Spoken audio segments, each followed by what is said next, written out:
Joining me now is the Prime Minister of Jamaica, Andrew Holness. Prime Minister, I appreciate you being with us. We've heard of 3 deaths, 13 injuries so far related to storm preparations. What more can you tell us about that? Well, people have been trying to prepare for the storm, and in preparing for the hurricane, doing what we have advised in terms of cutting trees and clearing debris that may cause greater harm.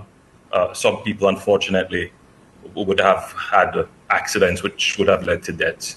But outside of that, the country is prepared.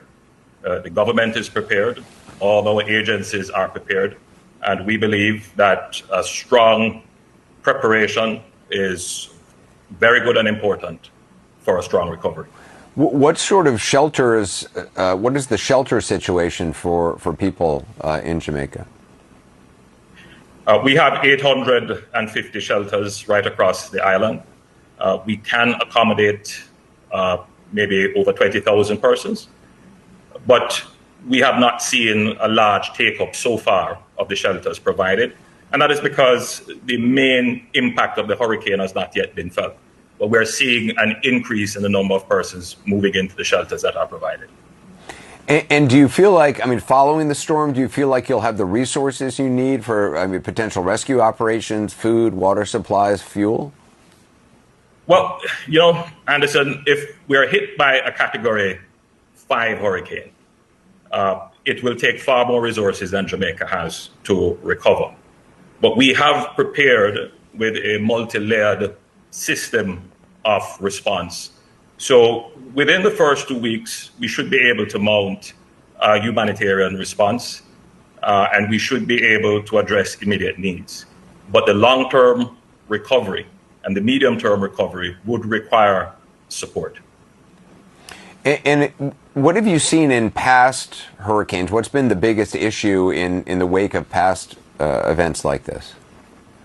Well, certainly in Beryl, which we faced last year, infrastructure was the main issue. If we get this Category 5 hurricane, there would be major damage to our road infrastructure, bridges, drains, and possibly some damage to ports and airports. We have a recovery plan for roads, airports, and ports, so we expect that we'll be able to mount that very rapidly. Also, in the wake of something like this, how concerned are you about security issues? Well, we have a security plan which is quite robust and which has been very effective. So far, we have not had any break in public order, no reports of looting or any other threat to public order. Our security forces have been mobilized, and they have been very effective so far, and we expect that they will continue to be effective in maintaining law and order.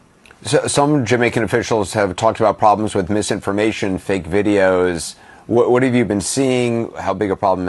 What kind of problems does that cause? It is a big problem, but not bigger than anywhere else in the world. Clearly, in the age of social media, the citizen journalist is a phenomenon that we all have to address. It's part of freedom of the press. We defend freedom of the press in Jamaica.